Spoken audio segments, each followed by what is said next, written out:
ভাইয়া রসায়নের 11 অধ্যায় পারি না ভাইয়া, আমার দ্বারা হবে না ভাইয়া। এই 11 অধ্যায়টা হচ্ছে খনিজ সম্পদ, জীবাশ্ম, জৈব যৌগ আছে ভাইয়া।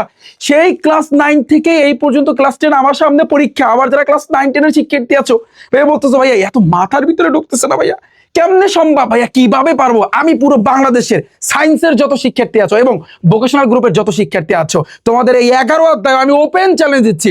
আমি তোমাদের জাস্ট 9টা টাইপ দেখাবো। কয়টা? 9টা টাইপ দেখাবো। তোমার বিগত বছরের সৃজনশীল, এমসিকিউ, সংক্ষিপ্ত প্রশ্ন, 14 গোষ্ঠীর যা আছে সম্পূর্ণ কিন্তু ভাইয়া কাভার। আজকে কিন্তু আমার প্রাইভেট ব্যাচে, বিশেষ করে ক্লাস 9-10 যারা পড়ে, এসএসসি 27 এবং 28 ব্যাচের যত শিক্ষার্থী আছে আমার নতুন ব্যাচ, এবং এরই সাথে সাথে এসএসসি 26 ব্যাচ আমার গেম রেজিস্টার ব্যাচে আজকে কিন্তু এই 11 অধ্যায়ের উপর কিন্তু ক্লাস ছিল। অলরেডি কিন্তু আমি অর্ধেক কাভার করে দিয়েছি, অর্ধেক কিন্তু কাভার করে দিয়েছি, এবং তোমাদের আমি টোটাল 9টা টাইপ বুঝাই দিচ্ছি। জাস্ট একটু খেয়াল করো, এইখানে একটু তাকাও, লোক তাকাও ভাইয়া। তোমরা কিন্তু সবাই জানো বংশ আছে না, যেমন তুমি কোন বংশের ছেলে, কোন বংশের মেয়ে? তুমি বলো ভাইয়া আমি খান বংশের, আমি হাওলাদার বংশের, আমি চৌকিদার আছে, আমি চৌধুরী বংশের, আমি হচ্ছে তালুকদার বংশের। তো দেখো সেম ভাবে কিন্তু জৈব যৌগের ক্ষেত্রে কিন্তু এই যে দেখো বংশ আছে কি কি, অ্যালকেন, অ্যালকিন, অ্যালকাইন, অ্যালকোহল, অ্যালডিহাইড এবং কার্বক্সিলিক অ্যাসিড। এটাকে তুমি বলতে পারো ভাইয়া ফ্যাটি অ্যাসিড। এখানে কয়টা ভাইয়া? কয়টা? 6টা। কয়টা? 6টা।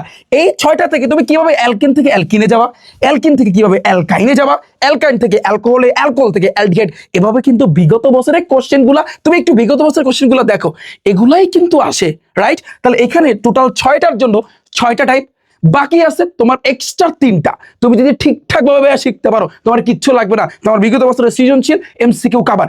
আমি এটা বুঝি না যে বাংলাদেশের শিক্ষার্থীরা এই যে 11 অধ্যায়টাকে কেন ভয় পায়, আমার এটা মাথার ভিতরে ঢুকতেছে না। আমি তোমাদের একটু দেখাই, এই জায়গাতে দেখো, তোমরা এটা পারো না? এটা কে কে পারো বলো? এটা কি ভাইয়া? এটা অ্যালকেন। কি অ্যালকেন?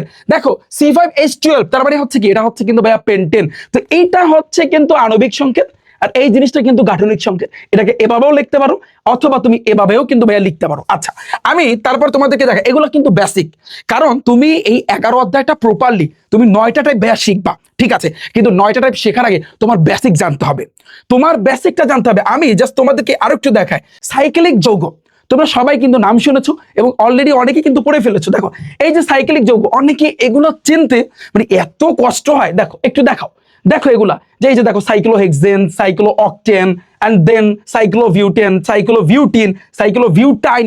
এগুলা অনেকের ভাই ভাই বলে যে ভাই সম্ভব না, কি ভাই কি তাল গাছ, মানে এগুলো কি ভাইয়া তাল গাছ? পানির মতো সোজা। তুমি যে গণিতে বীজগণিতিক রাশি অধ্যায় A+B হোল স্কয়ারের যে সূত্র, বর্গের সূত্র, মান নির্ণয়ের সূত্র, তুমি যদি মাথায় রাখতে পারো অর্থ এগুলো সোজা।